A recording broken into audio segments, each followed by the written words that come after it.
ಬಹಳ ಮುಖ್ಯವಾಗಿದೆ. ಪ್ರಕ್ರಿಯೆಗಳಿಗೆ ಅಗತ್ಯವಾಗಿದೆ. ಉದಾಹರಣೆಗೆ ಜೀವಿಗಳ ಸಂರಕ್ಷಣೆ. ಎಲ್ಲ ಜೀವಿಗಳಿಗೆ ನೀರು ಅವಶ್ಯವಾಗಿದೆ. ಆಹಾರ ಉತ್ಪಾದನೆ. ಕೃಷಿ ಮತ್ತು ಆಹಾರ ಉತ್ಪಾದನೆಗೆ ನೀರು ಬೇಕು. ಹಂತವಾಗಿದೆ. ಕೆಲವು ವಿಟಮಿನ್ಗಳು ಜೈವ ವಿಟಮಿನ್ಗಳನ್ನು ಹೀರಿಕೊಳ್ಳಲು ಸಹಾಯ ಮಾಡುತ್ತದೆ. ಇವುಗಳು ನಮ್ಮ ದೇಹಕ್ಕೆ ಶಕ್ತಿ ಒದಗಿಸುತ್ತದೆ ಹಾಗೂ ಬೇರೆ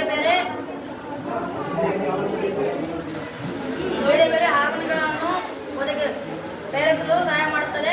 ಇವುಗಳೆಂದರೆ ಬೆಣ್ಣೆಯಲ್ಲಿ ಮತ್ತು ಕಾಜು, ಬಾದಾಮ್, ಕೊಬ್ಬರಿ, ಸಾಸಿವೆಯಲ್ಲಿ ಕಂಡುಬರುತ್ತದೆ. ನಮ್ಮ ಸಂಖ್ಯೆಗೆ ಬಂದಿರುವ ಆಹಾರದ ಘಟಕವಾಗಿರುವ ಕಾರ್ಬೋಹೈಡ್ರೇಟ್ ನಮಗೆ ಶಕ್ತಿಯ ಮುಖ್ಯ ಮೂಲವಾಗಿದೆ. ಇವುಗಳು ದೇಹಕ್ಕೆ ಶಕ್ತಿಯನ್ನು ಒದಗಿಸುತ್ತವೆ. ಹಾಗಾದರೆ ಧಾನ್ಯಗಳು, ತರಕಾರಿಗಳು, ಹಣ್ಣುಗಳು ಇದೇ ರೀತಿಯಾದ ಹಲವಾರು ತಿಂಡಿಗಳು ನಮ್ಮ ದೇಹಕ್ಕೆ ಕಾರ್ಬೋಹೈಡ್ರೇಟ್ಸ್ ಪ್ರೋಟೀನ್ಗಳು ದೇಹದ ಅಂಗಗಳ ನಿರ್ಮಾಣ ಮತ್ತು ದುರಸ್ಥಿತಿಗಳ ಅಗತ್ಯವಿರುವ ಪೋಷಕಾಂಶಗಳಾಗಿವೆ.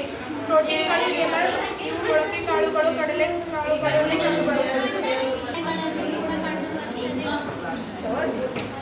ದ್ವಿದಳ ಧಾನ್ಯಗಳು